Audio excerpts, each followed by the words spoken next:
1910, Michigan's population reaches 2,810,173.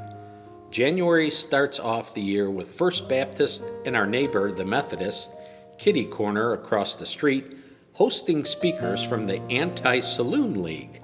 This movement's goal was aimed at curtailing the temptations to men and boys of becoming addicted to alcohol. On March 18th, the First Baptist pastor, C.S. Lester, was one of the 3 local pastors that made the papers, speaking on the perils and the effects of alcohol in local saloon options. In April, an attempt was made to lure Pastor Lester away from South Haven. The circumstances made the local paper's front page. Evidently, people from a Baptist church in Ypsilanti heard Pastor Lester speak at a Baptist conference and liked his style so much that they issued a request for him to come to their church. Fortunately for First Baptist, Pastor Lester declined the offer. In 1911, the first use of aircraft as an offensive weapon was in the Turkish-Italian War. Back in Michigan, born in Acadia, Harriet Quimby became America's first licensed female pilot. In 1912, New Mexico and Arizona became part of the Union, making them the 47th and 48th state. Women campaigned for suffrage. The parade was a new development in the fight for women's suffrage in the U.S. Parades often united women of different social and economic backgrounds. Because they were carried out in public, they also became newsworthy. Also in 1912, the Titanic sinks on its maiden voyage. Over 1,500 drowned in the frigid waters of the Atlantic. 1913, Woodrow Wilson becomes the 28th President of the United States. The Woolworth Building in New York is completed. At the time, it was the tallest in the world. On April 24, President Wilson pressed a button in Washington, D.C. that illuminated the more than 5,000 windows in the 60-story building, another triumph of American construction technology and architectural capability. In 1914, Henry Ford announces the adoption of a $5 minimum wage for an 8-hour day.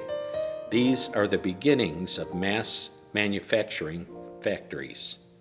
Globally, World War I starts in Europe with the assassination of Austrian Archduke Francis Ferdinand and his wife Sophie. It will take 3 more years before the United States get pulled into the war. The 51-mile-long Panama Canal is completed and open to shipping. This greatly reduced the time for ships to travel between the Atlantic and Pacific Oceans. Back at home at First Baptist, they were running out of space to do ministry. Between 1914 and 1915, excavation begins for a basement under the main church floor. This will become the social hall area and kitchen. After their supper, the men would meet and hand dig out the area until 9 p.m. Some ladies of the church would have coffee and donuts available for the workers. It was recorded that fellowship and memories were created from this endeavor. In 1915, the Lusitania is sunk by a German submarine. Aboard the ship were 1,300 plus Americans. Back home, the South Haven Police Department gets their first car. Taxi anyone? Automobiles seem to be exploding in town. Those that adapted to the times, switching from horses to automobiles for their transportation and service, remained in business. John Potter operated the livery stable in the early 1900s and later an auto taxi service. His place was located where the current South Haven Library is now. Even Sherman Dairy made the changes with the times from horses to gas-fired. 1916, many Michigan men joined Canadian units leaving for France to fight in the war. The Black Tom Island explosion at a munitions dump in Jersey City takes place. The munitions were intended for overseas allies fighting the war. Over $40 million in damage, It was one of the largest artificial non-nuclear explosions to have ever occurred. Investigation led to German saboteurs. Jeannette Rankin becomes the first woman elected to Congress. 1917, with Germany sinking American ships and trying to entice Mexico to start a war with the United States, America declares war on Germany. First U.S.-led troops fight with the French in Belgium at the Battle of Ypres.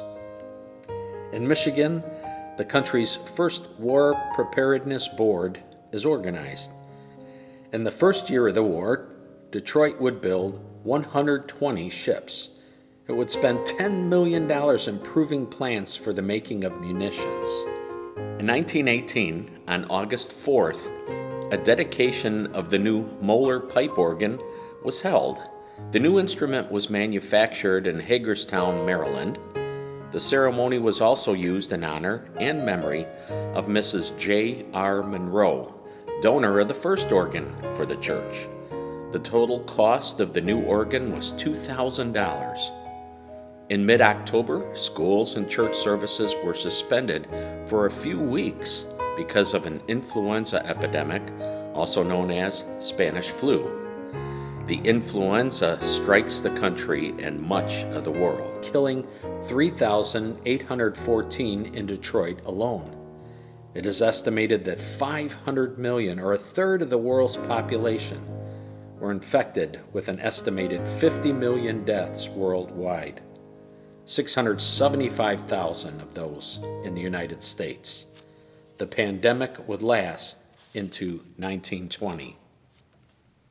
In 1919, the war comes to an end with the Paris Peace Conference, the Versailles Treaty, incorporating Woodrow Wilson's draft Covenant of League of Nations signed by the Allies and Germany, rejected by U.S. Senate. Congress formally ends the war in 1921. The total number of military and civilian casualties in World War I were about 40 million. Estimates range from 10 to 22 million deaths and about 23 million wounded military personnel, ranking it among the deadliest conflicts in human history.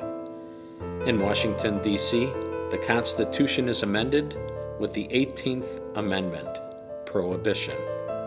Meanwhile, back home, First Baptist Church lived out their faith through the past several years of war and sickness, continuing to march forward with perseverance.